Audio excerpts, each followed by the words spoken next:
फिर से स्वागत है आपका आपके अपने चैनल मैथ्स विद रविलॉजी में। दोस्तों, हम कक्षा 8 जो अपनी विज्ञान है उसका चैप्टर नंबर 10वां है, नाम है किशोरावस्था तक पहुंचना, यानी कि जो टीनेज एज है उसके बारे में आपको सारे क्वेश्चन आंसर करने हैं और बताना है सब क्वेश्चन आंसर के जवाब।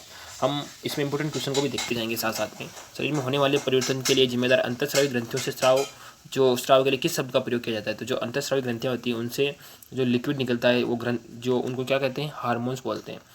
किशोरावस्था को परिभाषित कीजिए, ये काफ़ी इंपॉर्टेंट है, इसको आपको याद कर लेना है कि जीवन की वह अवधि जब शरीर में परिवर्तन होते हैं जिसमें प्रजनन की परिपक्वता आती है और किशोरावस्था कहलाती है।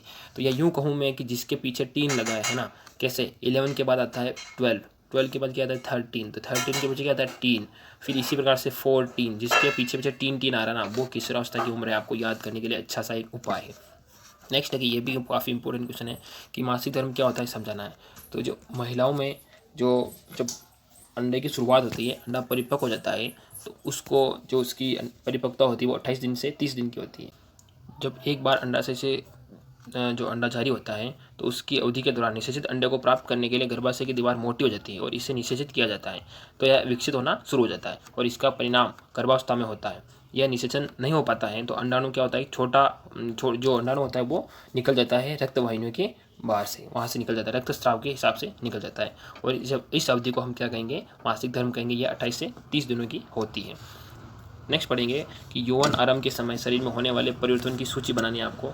तो उन सूची में क्या क्या चीज़ें आएंगी वो आपको एक एक करके लिखनी है। तो सबसे पहले पढ़ते हम लड़कियों में उसकी लंबाई में अचानक परिवर्तन आ जाता है और शरीर में भी परिवर्तन आ जाता है। उनकी ऊंचाई में, वजन में। लड़कों की आवाज़ कर्कश हो जाती है, लड़कियों की आवाज़ तेज़ हो जाती है, कंधे चौड़े हो जाते हैं, मांसपेशियाँ जो है वो विकसित हो जाती हैं। और इस प्रकार से आपको सारी चीज़ें लिख लेनी है यहाँ से। और बहुत सारी चीज़ें हैं जो आप यहाँ से देख सकते हैं, लिख लेंगे। नेक्स्ट है आपको सही बताना है कि किशोरावस्था को सावधान रहना चाहिए किशोरों को, वो क्या खा रहे हैं, क्योंकि तो इसके लिए कौन सा ये 4 ऑप्शन में सही है। तो उनके लिए शरीर में तेज़ी से हो रहे परिवर्तन के लिए उचित आहार की जो जरूरत होती है, इसलिए ऐसा कहा गया है। नेक्स्ट है कि महिलाओं में प्रजनन उम्र तब शुरू होती है जब मासिक धर्म शुरू हो जाता है, तब उनके प्रजनन की उम्र शुरू हो जाती है। नेक्स्ट है कि किशोरों के लिए कौन सा भोजन सही है। तो उनके लिए क्या होता है कि दाल, चपाती, सब्जी, ये वाला जिसमें अच्छे से प्रोटीन वगैरह, विटामिन वगैरह होते हैं, वो ज़रूरी है।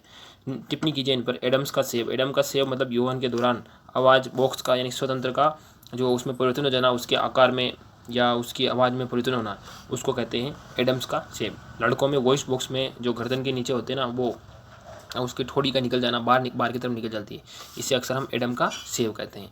नेक्स्ट है कि द्वितीयक लैंगिक लक्षण। इसका मतलब क्या होता है? द्वितीयक लैंगिक लक्षण का वे लक्षण जो स्पष्ट रूप से दिखाई देते हैं, एक पुरुष को एक महिला से उसको अलग करते हैं कि ये अलग पुरुष है और ये महिला है। तो ये उनको अलग करने के लिए जो लक्षण होते हैं उनको द्वितीयक लैंगिक लक्षण कहते हैं। अजन्मे बच्चे के लिंग निर्धारण। तो उसके लिए लिंग निर्धारण कैसे होगा? तो जब एक बच्चे का लिंग, चाहे वह नर हो या मादा, निषेचन के समय निर्धारित किया जाता है। जैसे उसमें क्या होता है कि 23 गुणसूत्र है ना, टोटल 23 गुणसूत्र हैं, जिसमें से क्या होता है कि टोटल जोड़े की बात करें तो 46 हो जाएंगे, जिसमें एक XX होगा और दूसरा XY होगा। जब XX होगा तो इसका मतलब वो लड़की है, जब XY होगा तो उसका मतलब वह लड़का है। तो इस प्रकार से देखा जाता है। तो इसमें गुणसूत्र में क्या होता है कि क्रोमोसोम में आपस में इस प्रकार से निषेचन होता है, तो वहाँ से अपन देख पाते हैं कि क्या होगा। ठीक है, तो ये आगे आपके पाठ में पढ़ा दिया गया, वैसे तो उसको मैं नॉर्मली इसको क्वेश्चन आंसर के हिसाब से बता रहा हूँ। तो इस प्रकार से आपने सारे क्वेश्चन आंसर को देखा, पढ़ा और समझा। वीडियो पसंद है तो वीडियो को लाइक आपको करना है और इसी प्रकार की वीडियो देखने के लिए आप प्लेलिस्ट देखें, वहाँ पर आपको सारी वीडियो मिल जाएगी। हम मिलेंगे अगली वीडियो में इसी प्रकार नए टॉपिक के साथ। तब तक आप अपना ध्यान रखें। जय हिंद।